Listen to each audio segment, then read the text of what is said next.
আজি আমি আহিছোঁ শদিয়াৰ এখন ঐতিহ্যপূৰ্ণ আৰু মহিমামণ্ডিত থান শ্ৰী শ্ৰী বৈৰাগী বাবা থান।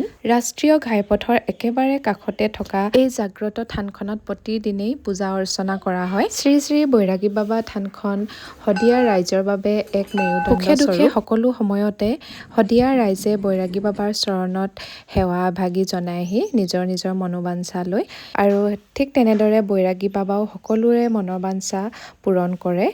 সেই বুলিয়ে শদিয়াৰ ৰাইজে বিশ্বাস কৰে আৰু অসমৰ বিভিন্ন প্ৰান্তৰ লোকেও ইয়ালৈ আহে মনৰ আশা পূৰণৰ অৰ্থে। আৰু আজি মই প্ৰায় 3 বছৰমানৰ পাছত এই শ্ৰী শ্ৰী বৈৰাগী বাবা থানলৈ আহিছোঁ।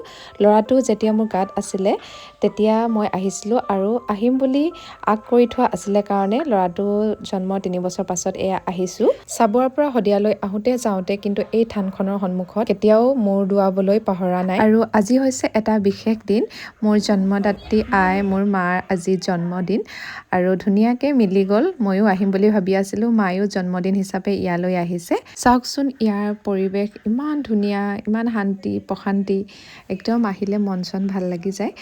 আৰু এটা কথা, শদিয়া দলং মানে ডক্টৰ ভূপেন হাজৰিকা সেতুৰ পৰা 5 মিনিট আহিলেই এই থানখন পোৱা যায়। কেতিয়াবা এইফালে আহিলে সোমাই যাব পাৰিব শদিয়াৰ বাহিৰৰ লোকসকলে।